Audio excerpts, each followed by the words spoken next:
Good morning, good afternoon, and welcome to another episode of Random Trek. I am your brainwashed captain, Christopher Ingle. Joined as always, my first officer, the man who clearly knows that I was brainwashed and stopped me and fixed everything. It's all better, and now we don't use visors. I just stick to glasses. It's Commander Brennan, the mystical Mar. Brennan, how we doing? Doing better now. Yeah. Today, we are taking a look at Season 4, Episode 24 of The Next Generation, The Mind's Eye. To what would kind of become a bit of a stereotype that doesn't happen near as much as we think, but that is the kidnapping and manipulation of one Geordi La Forge. That does seem to happen quite often. Yeah, not near as much as we think it does, but it does. It sure feels like it. And definitely, I was thinking of Generations. Yes, exactly. Mm-hmm. Only instead of Romulans, it was Klingon. But Yeah. I will admit, this is one I knew of, and I had seen the ending to this one over and over and over and over and over again due to TikToks and things like that. Somebody posts that ending. I hadn't watched this one in a very long time. How about you? I had seen this one. It'd been a while. Yeah. Well, let's get into it. Let's talk a little bit about this this episode here. So, we open up with Geordi, who is on a shuttlecraft en route to Risa for a conference, and he gets captured by Romulans. Meanwhile, the Romulans end up restraining La Forge, and they exploit the use of his visor to tap into his visual cortex, and it kind of gives them a limited form of mind control over him. They're able to input ideas and information into him for things that he would do. Essentially, but as Data would say, is falsely named. They brainwash him, and he doesn't know what he's doing. So after several days, La Forge's mind is wiped by his captors, but he's given memories of going to Risa, and he's put back aboard his shuttle and sent on his merry way to the Enterprise. He gets to the Enterprise, and they are working with Klingon Ambassador Kel to deal with a rebel movement on Krios, which is a Klingon colony near the Federation border. The governor of the colony, Vach, says that the rebellion is being aided by the Federation. We don't want your help. But the Federation says, hey, let's figure this out. It's not us. Let's see what we can do. So at the colony, Vox shows Picard and Kel that Federation-designed weapons were taken from the rebels. Picard asks Data and the crew to investigate. Data detects weird E-band radiation that he can't quite pinpoint the source. It's very odd. It shouldn't be existing. He and La Forge also discovered that the Federation weapons that we had were replicated using Romulan technology and were powered by Romulan energy. So we know that the Romulans are involved. Later, while under the effect of the controllers, La Forge transports a case of Federation weapons from the Enterprise to the Rebel base, and then erases the logs. Vach monitors the transport and accuses the Enterprise of deception. Data La Forge review the logs, but they know the transport originated from the Enterprise, but the records have been erased. They can't figure it out. And La Forge observes that only himself, Data, and two other crew members could have falsified the logs in this way. And he is the only one without an alibi. So outside of the control room, La Forge enters Kel's quarters on the Enterprise. And Kel orders La Forge to assassinate Vach in a public setting before all the witnesses that would be there, in such a way as to convince Vach's people of the Federation involvement. So we now know that the ambassador is involved in this. We just don't know how deep. At Kel's suggestion, Picard invites Voq aboard the Enterprise to observe the investigation into the transport. Picard takes Voq around the ship. Data discovers the E-band emissions coming again, and they're coming from the Enterprise. He also discovers that La Forge never actually made it to Risa. He immediately informs Worf to detain La Forge. La Forge attempts to assassinate the governor, but he fails with Picard intervening. Data arrives to explain the situation and saying that this limited range means that there is a device sending out signals and it has to be very close range. Only 2 people have been that close a range consistently when they were detected, and that is Captain Picard and the ambassador.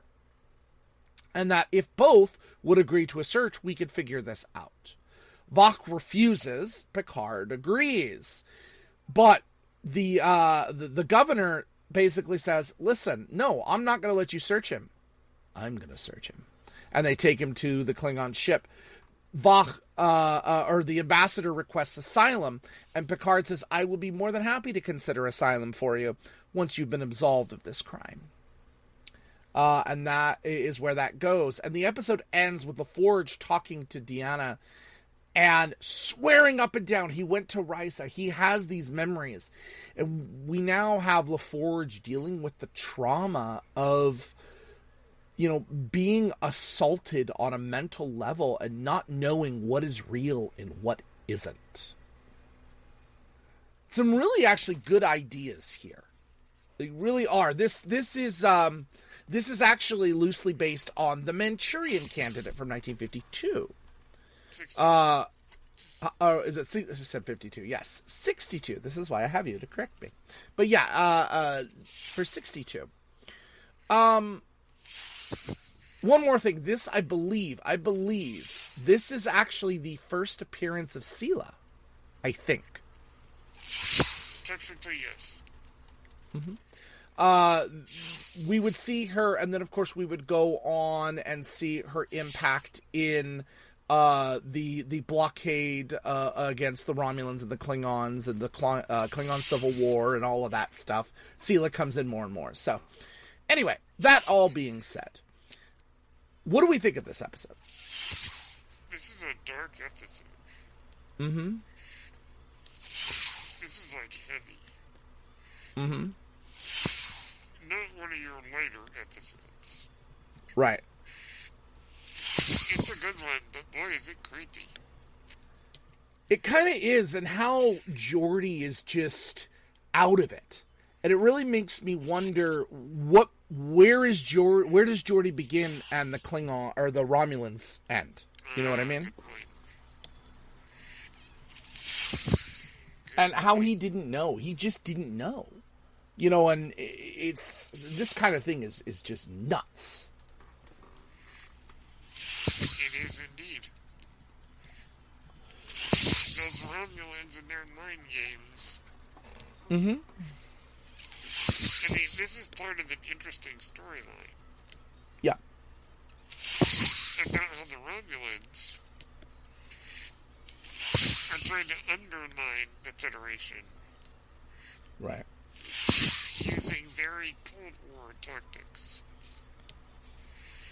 So, yeah, interesting. Yeah, and there are definitely some good things in this episode that I really enjoyed. Number one, Geordi honestly is the perfect victim for this. He's a trusted officer. He's one of the fastest growing officers in Starfleet. Think about it. He starts as a lieutenant junior grade. By the second season, he is made a full lieutenant. He is chief engineer. And then by the third season, I believe, he becomes a lieutenant commander. That's insane.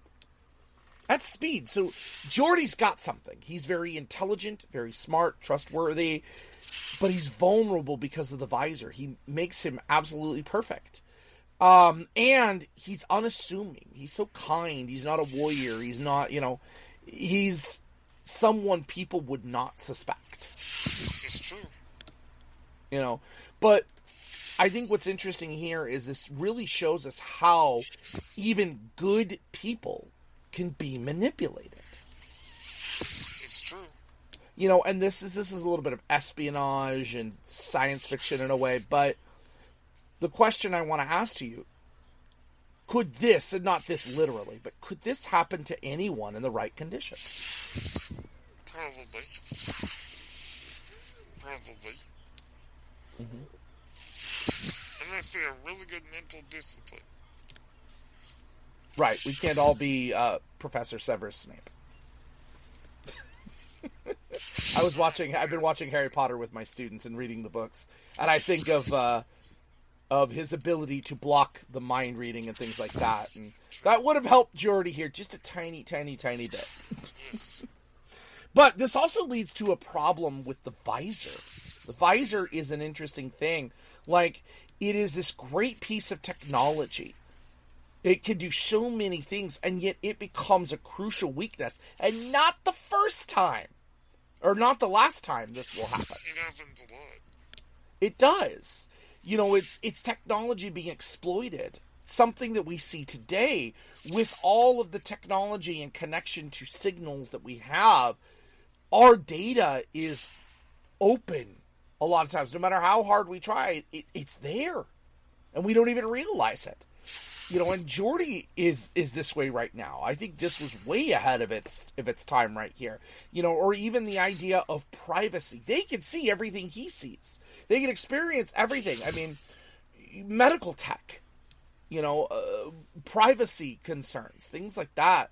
Or even talks of cybersecurity. This was way ahead of its point. Which is ironic. Mm-hmm. Because he was going to an AI conference. I wasn't even going to get into that, but yeah. I really do like how we by giving us the Romulans right away in this, we instantly get them as our true bad guys. There are no redeeming features to the Romulans that are presented to us. They are manipulators. They don't go into things head on. They do things with subterfuge. You know, it's proxy wars. They were destabilizing the Federation and the Klingons by getting everyone else to do their bidding. Mm-hmm. You know, and they prefer secrecy, manipulation, and it's very Cold War-esque. Very Cold War-esque. Mm-hmm. And then, of course, the Klingon politics, which are always, you know, they're supposed to be our allies, but honor versus ambition, the division within the Empire, it's really setting up what's to come with the Klingon Civil War. And then eventually, I think, down the line with DS9 and what we experience when they go up against DS9 itself. It's true.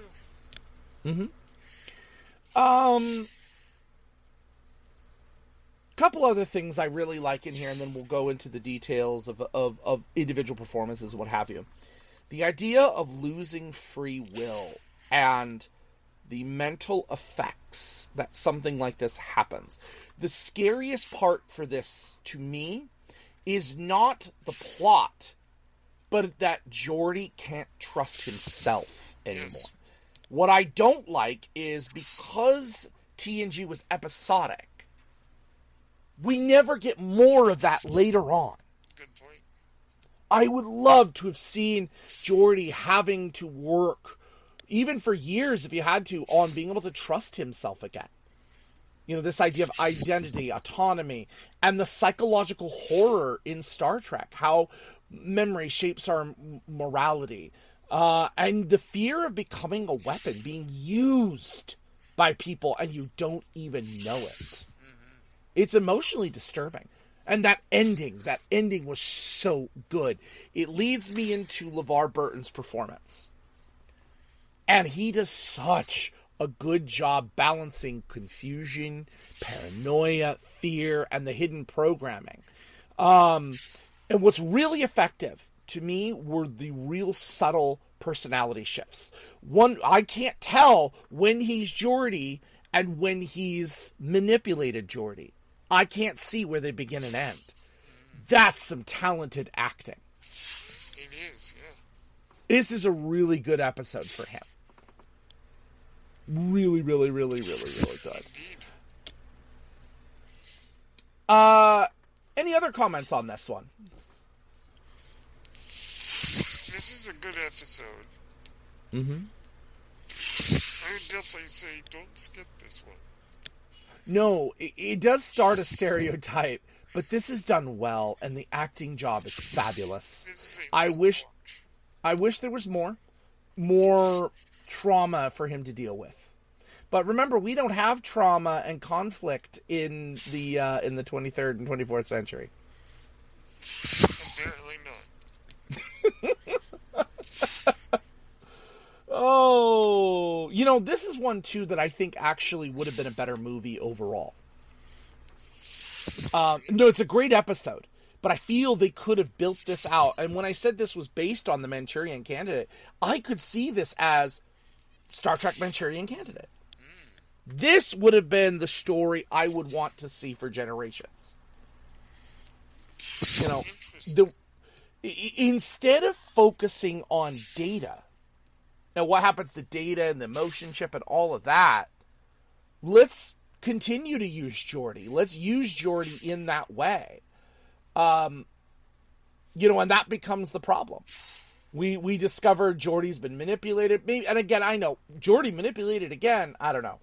But if it could be done to the quality that this episode was, then the ease of what the Klingons did to him in manipulating, or maybe the Klingons were, and they are the Duras sisters, so they are connected to Sela, who was in charge of that whole program. Maybe they knew, and then they just monitored it. I don't know. I just would have liked more into this to give more intrigue. It would be nice. This episode's great. I just would have liked to see its elements used more later, I guess, is what I'm saying. I agree, yeah. All right. Yeah, it's a recommendation for me, too. Now, we made a mistake. I made a mistake last week, and I flipped my weeks. Last week, said that this week was going to be our movie night, and I was wrong. I was a week off because we are recording at the start of a 3-day holiday weekend.